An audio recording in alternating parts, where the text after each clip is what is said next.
How to stop your emotions from destroying you, a Stoic IronMind protocol. The moment. Emotion takes control. There's a moment, precise, invisible, when reason collapses and emotion seizes the throne. It happens fast, a pulse, a thought, a memory, one spark, and the mind ignites. You feel it, the chest tightens, the world narrows, and the storm inside drowns everything you once knew.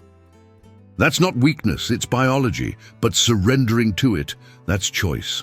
Stoicism teaches that between stimulus and response, there is a space. In that space, a man is made or lost. Marcus Aurelius called it the gap where the soul chooses its shape. Most people never even see it. They live as slaves to whatever emotion yells the loudest: anger, fear, envy, shame, reacting, defending, destroying, regretting. The Stoic IronMind begins here by freezing that moment in awareness, not escaping emotion, not killing it, but observing it like a surgeon under light. When rage rises, you watch it. When fear floods, you dissect it. When sadness whispers, you listen without drowning. This is not suppression, this is mastery. Modern psychology agrees. Emotions are data, not directives. They reveal needs, wounds, truths, but they do not command. Viktor Frankl taught that even in suffering, you can choose your stance toward it.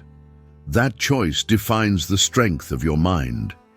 Schopenhauer would add, "He who conquers himself is mightier than he who conquers the world."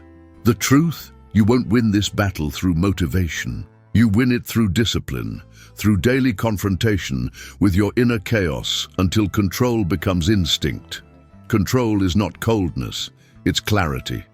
A warrior does not hate the storm. He trains within it until it obeys his timing. To stop your emotions from destroying you, you must first stop lying to yourself. You are not your feelings. You are the one who witnesses them, names them, shapes them, and releases them. The man who identifies as his emotions drowns with them. The man who observes them commands them. Each crisis in life is a test, not of morality, but of awareness. The Stoic knows emotions are not enemies. They are wild horses. The weak are dragged, the strong learn to ride. In the following chapter, we'll go deeper into the architecture of this control. How ancient philosophy and modern psychology merge into one weapon: self-discipline forged through emotional awareness. Because the only way to command the storm is to become the calm at its center. What if your emotions aren't attacking you, but trying to reveal the truth you've been running from? The illusion of control. Most people spend their entire lives trying to control what was never theirs: outcomes, other people, the chaos of the world. They grip everything tighter: time, relationships, reputation. But the harder they grasp, the more it slips through their fingers. This is not control. This is fear disguised as discipline. Stoicism tears this illusion apart. Marcus Aurelius wrote, "You have power over your mind, not outside events. Realize this, and you will find strength." The moment you try to command the uncontrollable, you lose command of yourself. The Stoic doesn't fight the river. He learns to swim within its current, conserving energy for what truly matters: his own response. Modern psychology calls this locus of control, the distinction between what you influence and what you cannot. The weak mind confuses the two, exhausting itself in resistance to reality. The strong mind redraws the map daily, aligning effort with influence, focus with truth. This is how self-discipline is born, not in suppression, but in acceptance of limits. Nietzsche warned that man's greatest suffering comes not from chaos, but from the delusion that he can escape it. The Stoic IronMind understands order is not found outside, it's constructed inside. A calm mind does not depend on calm circumstances. It is the eye of the storm. When everything collapses, your perception becomes your fortress. Viktor Frankl survived hell by understanding this. Everything can be taken from a man except one thing: the freedom to choose his attitude. To control emotion in crisis, you must first dismantle the architecture of false control.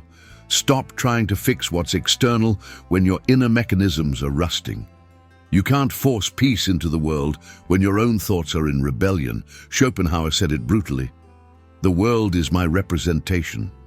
He meant, what you see is filtered through your internal state. Change the filter and the chaos changes shape. When anger surges, ask, what am I trying to control right now? When fear dominates, ask, what outcome am I demanding from life?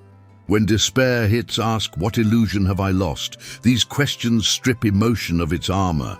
The Stoic iron mind doesn't react to feelings. It interrogates them. Because behind every emotion, there is an unmet expectation, and behind every expectation, an illusion. Control is not resistance. Control is understanding. The man who tries to dominate emotion ends up its prisoner. The man who studies it becomes its architect. The Stoic does not suppress the wave. He rides it with precision, knowing when to move, when to yield, when to observe. That is mastery. So when life strikes, when loss, rejection, chaos, or betrayal test your structure, remember, your power lies not in what happens, but in how you interpret it.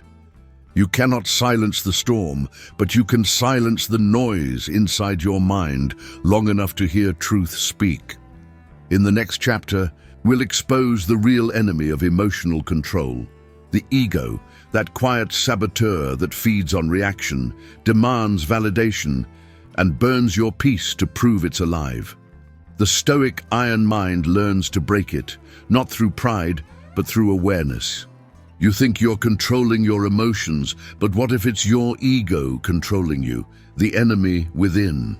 Ego and the fragile self. Every storm begins inside, but the one that destroys most people isn't fear, anger, or despair. It's the ego whispering, you're in control, you're right, you're owed. The ego thrives in emotion because emotion blinds you. It feeds on your need to be seen, to be understood, to win. And in that hunger, you lose your mind long before you lose your calm. Epictetus said, "It's impossible for a man to learn what he thinks he already knows." The ego hates silence because silence exposes it. It hides behind outrage, behind pride, behind the need to prove. That's why every argument that feels personal is actually a duel between two fragile selves pretending to be strong. The Stoic doesn't play that game. He knows that to protect his peace, he must starve his ego. Psychology calls it identity attachment, the compulsion to defend the image we've built of ourselves. When someone threatens that image, the body reacts as if it were physical danger, adrenaline, cortisol, anger, defense. But this is not strength. This is fragility dressed in armor. The Stoic iron mind learns to detach from the performance of the self. You don't need to win every debate. You don't need to be understood by everyone. You need to understand yourself. That's freedom. Schopenhauer warned that pride is the illusion of value borrowed from others. And Nietzsche called the ego a prison built from mirrors. When you believe the reflections others cast on you, praise or insult, you become their slave. The Stoic knows if external opinions can move you, you're still chained. The only way to stay free is to anchor your identity in something unshakable, your principles, not your emotions. The ego makes you reactive because it can't stand uncertainty. It wants control, recognition, applause. But control is chaos disguised. Recognition is addiction, and applause fades faster than pain. A mind ruled by ego is a mind in constant crisis, always comparing, always performing, never resting. To master emotion, you must dismantle the fragile self. When insulted, pause. When challenged, breathe. When provoked, observe the tension rising, not to suppress it, but to understand who's speaking inside you. Is it reason, or the ego demanding validation. Carl Jung said that until you make the unconscious conscious, it will direct your life, and you will call it fate. The Stoic IronMind does this daily. Every reaction becomes a study. Every pain becomes data. Every moment of offense becomes an opportunity to dissolve ego and strengthen discipline. Humility isn't weakness, it's control. The humble man feels emotion but remains unbroken by it. He knows his worth, and because of that, he doesn't need to prove it. To kill the ego is to regain freedom from emotional slavery. That's why every Stoic warrior learns to lose. Not because he's weak, but because he's untouchable. In the next chapter, we'll expose the battlefield itself, the inner dialogue where emotion and reason collide. This is where discipline becomes transformation, and awareness becomes power. The war isn't between you and others, it's between your ego and your reason. Which one speaks louder when chaos begins? The war of voices, reason versus emotion. Inside every mind, two forces speak at once. One whispers, breathe, observe, wait. The other screams, react, fight, defend. That conflict is the essence of being human. The Stoic doesn't silence emotion. He learns to translate it. Because the war is not meant to be won, it's meant to be understood. Marcus Aurelius wrote that the soul becomes dyed with the color of its thoughts. When anger paints your mind, you see only red. When fear colors your thoughts, you call every shadow danger. When envy takes hold, every success feels like an insult. This is the first truth of Stoic psychology. Perception shapes reality. The world is neutral until emotion gives it tone. Modern psychology mirrors this ancient wisdom. Cognitive behavioral science shows that emotion follows interpretation. You don't feel because of what happens. You feel because of how you judge what happens. Epictetus knew it 2,000 years earlier. Men are disturbed not by things, but by the view they take of them. The Stoic IronMind trains this view relentlessly.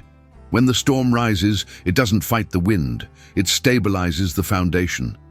Emotional control isn't about becoming numb. It's about staying lucid when others drown in reaction.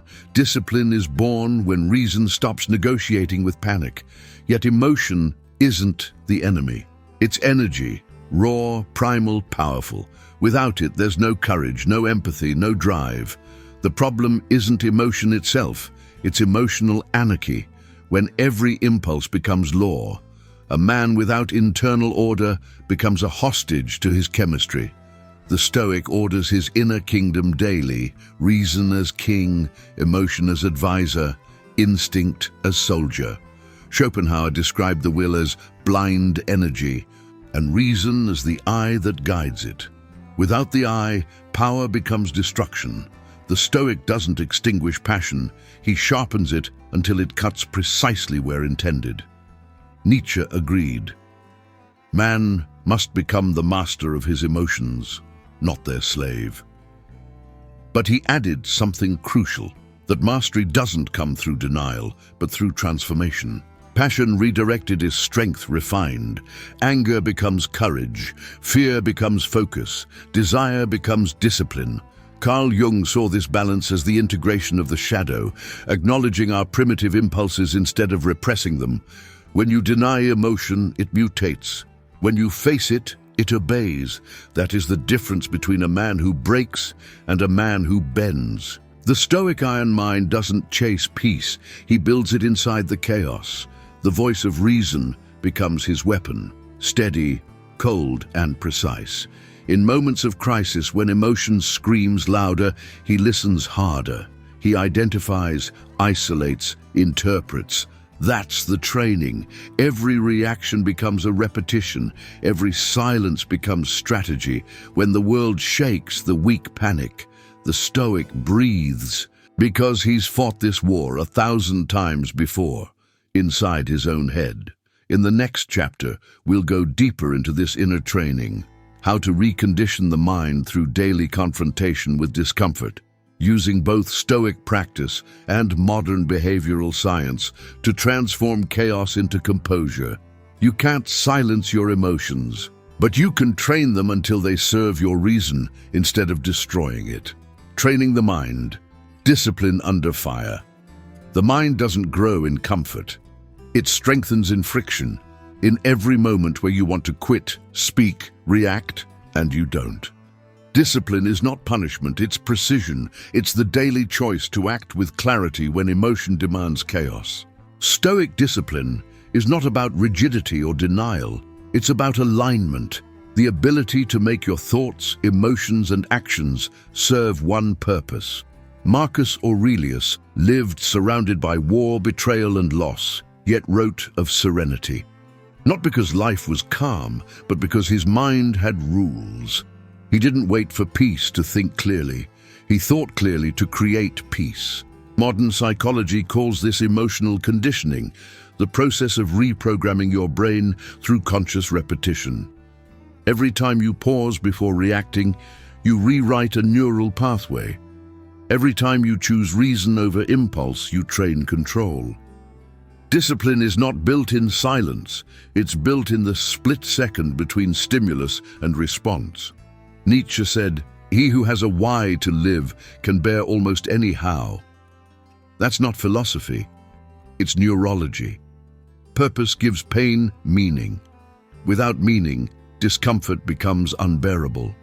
With meaning, it becomes fuel. The Stoic IronMind transforms every emotional surge into an opportunity to practice self-command. Anger becomes the gym. Fear becomes the teacher. Disappointment becomes the mirror. But here's the truth most can't handle. Control isn't gained through strength. It's gained through surrender. Not to emotion, but to the process. You cannot control storms you refuse to stand in. You cannot build tolerance without tension. The mind adapts only when exposed. That's why the Stoic trains inside crisis, not after it. Epictetus was once a slave. His master broke his leg, and he said calmly, "See, I told you it would break." That's not numbness. That's awareness at its highest level. Presence without panic. He had mastered not the pain, but the meaning of it. Viktor Frankl proved the same principle in concentration camps. Man's freedom lies in choosing his response. Even in chains, the mind remains the last territory of sovereignty. Discipline is the daily rebellion against reactivity. It's not built through motivation videos or comfort affirmations. It's forged through conscious repetition. Morning routines that anchor the day, reflections that dissect behavior, silence that refines thought. The Stoic trains without applause, without witnesses, without reward, because control itself is the reward. Schopenhauer believed that most people suffer twice, once in reality and again in their imagination. Discipline kills the second suffering. When you train your perception, pain stops multiplying. You start feeling it once, fully, then moving forward. To master emotion, you must endure the fire of self-confrontation, every day, every choice, every reaction. Not for others, not for performance, for clarity. The Stoic IronMind doesn't seek to be unaffected. He seeks to be unmoved by illusions. That's what makes his strength real. In the next chapter, we'll explore how this discipline evolves into emotional alchemy. The transformation of destructive emotion into constructive power. Discipline isn't about controlling pain, it's about transforming it into power. Emotional alchemy, turning pain into power. Pain is inevitable, suffering is optional, but most people never learn the difference because they spend their lives avoiding pain instead of refining it. The Stoic IronMind does the opposite. He studies it, harnesses it, uses it. He knows that what breaks most people is not pain itself, but the story they tell about it. Seneca wrote, "We suffer more in imagination than in reality." The modern world reversed that logic. We amplify pain through overthinking, emotional indulgence, and endless analysis of what should have been. Pain becomes identity, but the Stoic doesn't wear wounds as armor. He turns them into instruction. Pain becomes signal, feedback, fuel. Psychology calls this cognitive reframing, the art of changing perspective until the same emotion serves a higher function. Fear becomes awareness, anger becomes boundary, sadness becomes reflection. The goal isn't to feel less, but to feel consciously. Viktor Frankl said, "When we can no longer change a situation, we are challenged to change ourselves." That's alchemy, transformation through perception. The crucible is the crisis, the fire is emotion, the product is strength. Nietzsche believed that strength is born only through resistance, that to truly transcend, you must integrate your suffering into your evolution. Amor fati, love of fate, is not passive acceptance, it's spiritual rebellion. It's saying yes to what hurts, not because it's pleasant, but because it's real. The Stoic IronMind doesn't wish away pain. He welcomes it as raw material for self-construction. He asks, "What is this pain trying to forge in me?" Carl Jung saw emotion as energy trapped in symbols. When ignored, it festers. When examined, it transforms. Rage becomes assertiveness. Guilt becomes empathy. Grief becomes depth. Emotional alchemy is not denial. It's reorganization of meaning. You don't destroy the fire, you direct its heat. In neuroscience, this process is measurable. The brain rewires around what it repeatedly reinterprets. Each time you face discomfort consciously, you strengthen the neural circuits of control. Discipline and perception merge into power. That's why Stoic training is psychological as much as philosophical. It's rewiring the operating system of thought. Schopenhauer warned that life is suffering, but the wise make it purposeful. When emotion strikes, you can drown or distill. Pain can paralyze or purify. The difference is consciousness.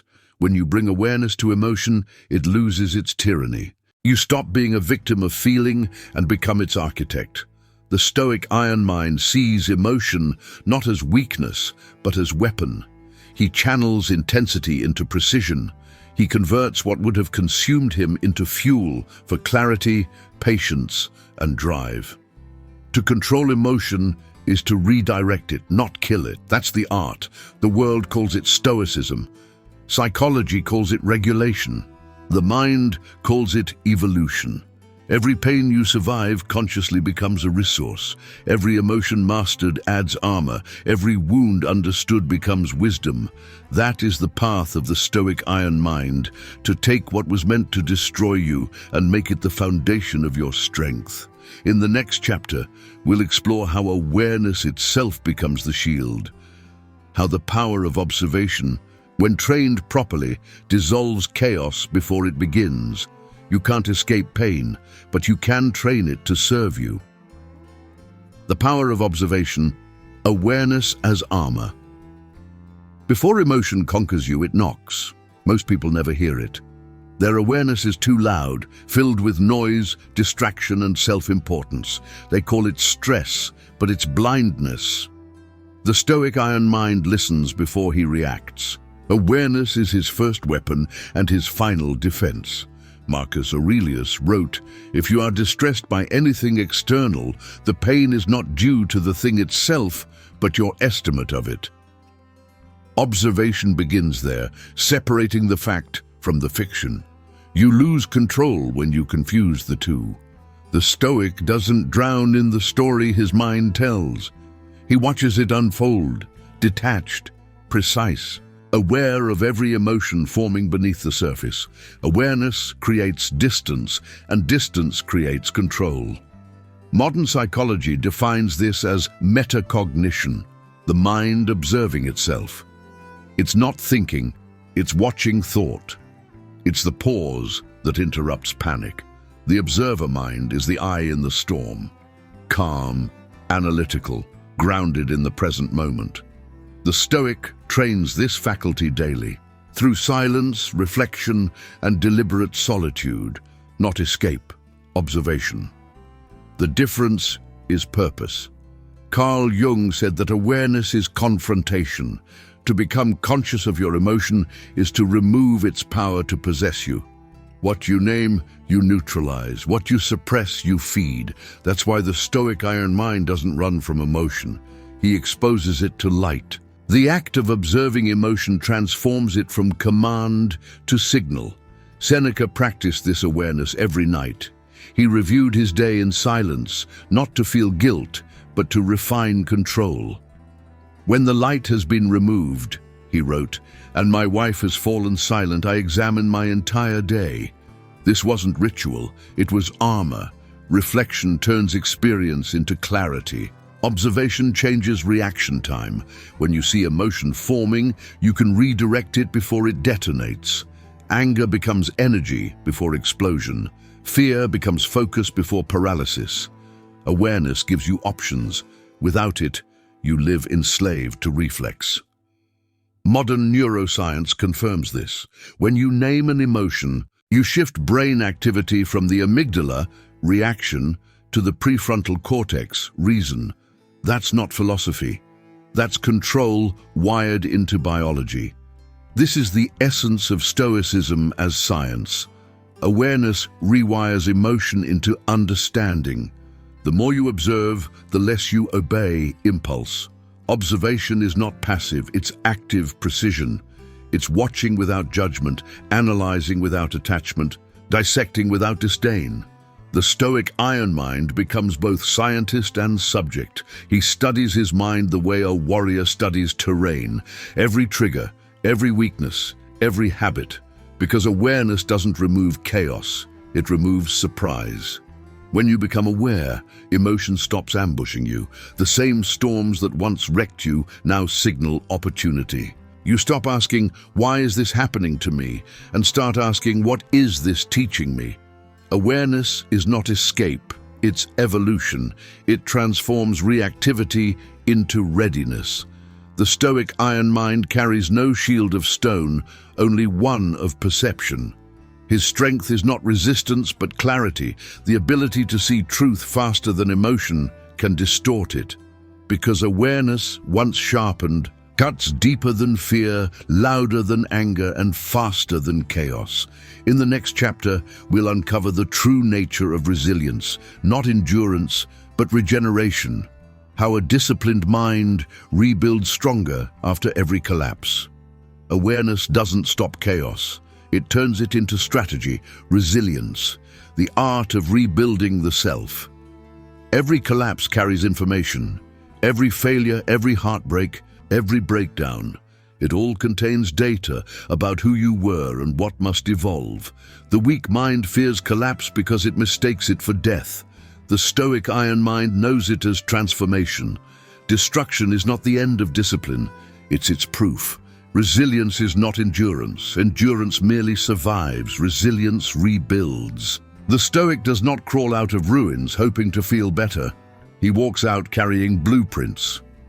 Marcus Aurelius reminded himself daily, the impediment to action advances action. What stands in the way becomes the way. That's not optimism, it's strategy. Psychology defines resilience as psychological flexibility. The capacity to adapt your meaning, not just your mood. Viktor Frankl mastered this under the most brutal conditions imaginable. When stripped of everything, he found freedom in interpretation. Suffering didn't destroy him because he turned it into purpose. Resilience begins there, the mind's ability to reorganize pain into instruction. Seneca compared adversity to a forge. Fire does not ruin steel. It refines it.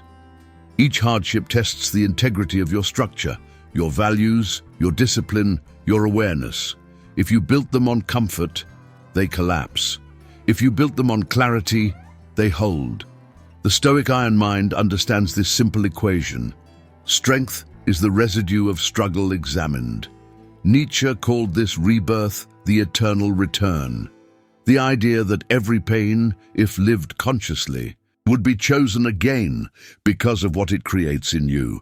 That's the mark of mastery. Not avoiding pain, but transforming it until you can look back and say, I would endure it again for who I became.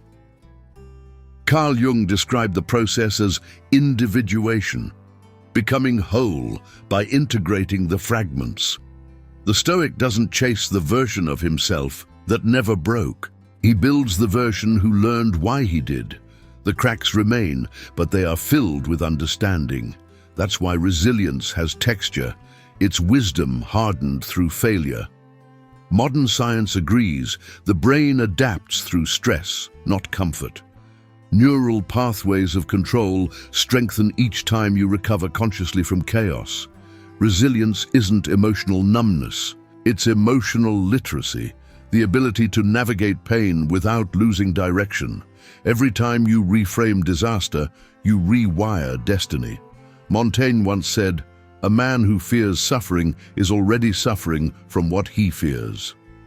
The Stoic iron mind flips this truth into discipline. By facing pain voluntarily, you end its control. You inoculate your psyche against panic. The mind becomes anti-fragile, not indifferent, but adaptive. This is the difference between strength and stoicism misunderstood. One resists reality, the other collaborates with it. Resilience is awareness applied under fire. It's not about standing unshaken. It's about returning stronger, quieter, sharper each time you fall. The Stoic doesn't rebuild by emotion. He rebuilds by principle.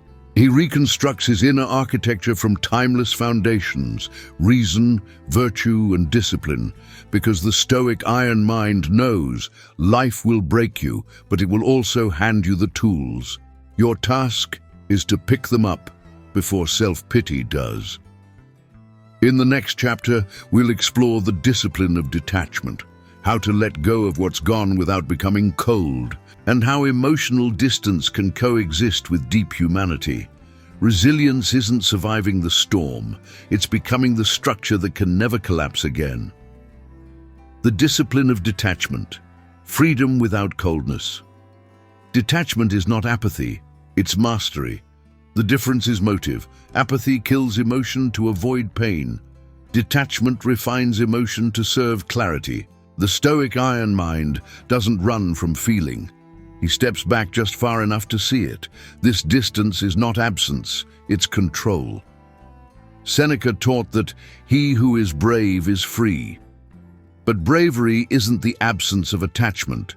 It's the courage to lose without breaking.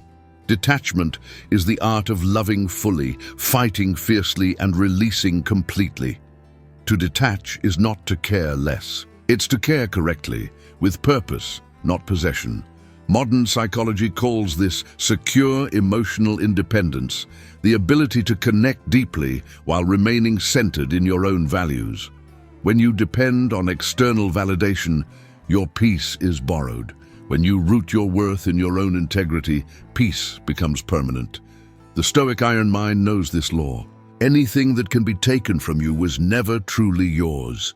Marcus Aurelius wrote, "When you arise in the morning, think of what a precious privilege it is to be alive, to breathe, to think, to enjoy, to love." He understood impermanence not as tragedy, but as invitation. Detachment is gratitude sharpened by awareness. When you stop demanding permanence, every moment becomes sacred. Erich Fromm described mature love as union without fusion, the meeting of two whole beings, not two halves seeking completion. The Stoic loves like this, fiercely, freely, without ownership, because to cling is to fear loss, and fear corrupts love into control. The iron mind holds everything with open hands, people, power, peace, knowing that what stays by choice is real, and what leaves by truth must go. Kierkegaard saw despair as the refusal to detach, the addiction to what once defined you. The Stoic dismantles this addiction through discipline. He grieves consciously, not dramatically. He lets pain speak, then he releases it. This is not coldness, it's maturity, the ability to honor emotion without being enslaved by it. Detachment also kills vanity. Pride feeds on external attention. Detachment starves it. The Stoic doesn't need recognition to validate truth.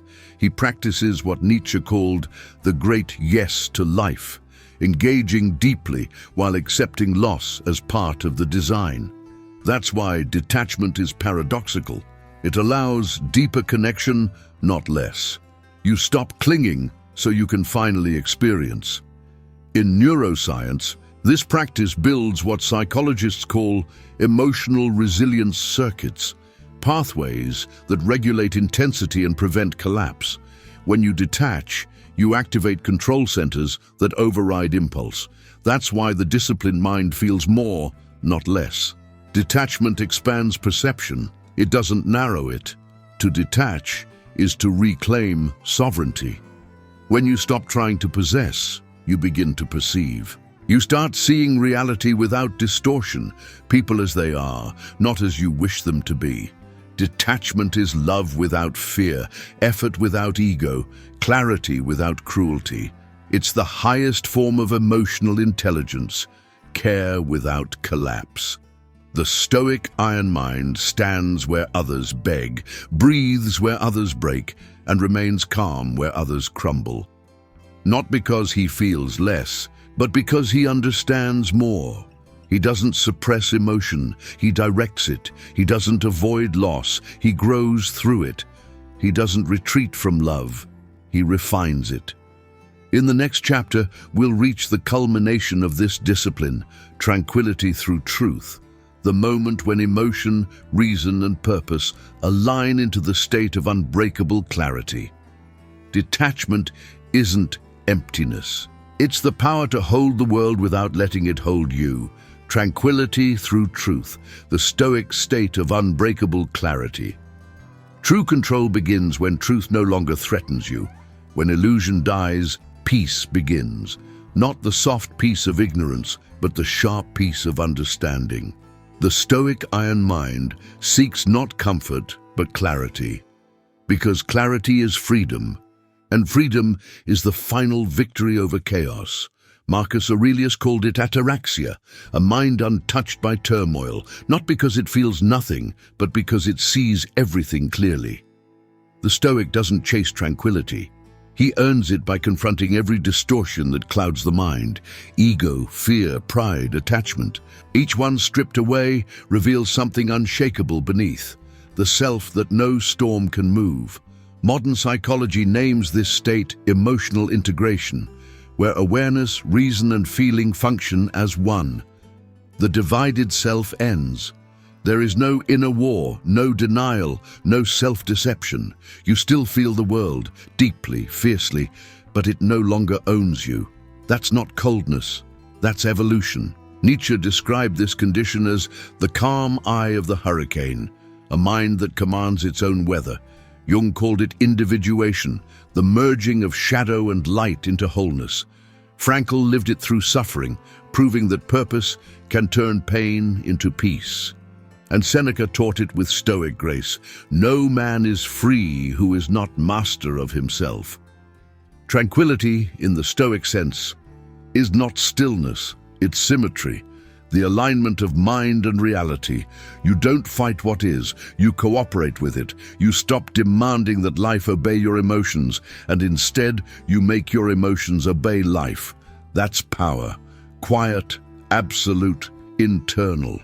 In this state, you no longer overreact. You respond.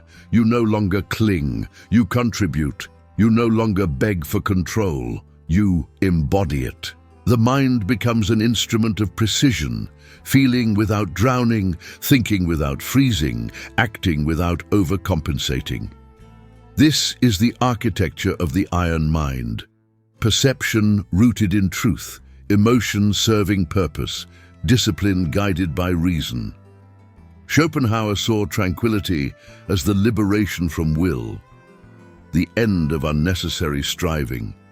The Stoic agrees, but adds, peace isn't found by withdrawing from the world, it's forged within it. The battlefield remains, but you walk through it differently, slower, aware, deliberate. The noise outside fades because the noise inside has been mastered. This is what makes the Stoic iron mind unstoppable. Not indifference but understanding, not dominance but direction. He doesn't suppress the human condition. He transcends it by living fully aware of it. He knows that life will hurt, people will fail, loss will return. But nothing can truly harm a mind that sees clearly. In the end, emotional control is not the elimination of feeling. It's the refinement of meaning. The Stoic doesn't escape emotion. He evolves through it, turning every surge into signal, every pain into power, every moment into mastery. That is tranquility through truth. The Stoic iron mind stands in that silence, not emotionless, but free, not superior, but steady, not detached from life, but finally alive within it. Because control was never about strength, it was always about understanding. You don't need less emotion, you need more awareness. The mind was never meant to be calm, only clear, cold philosophy, unbreakable mind.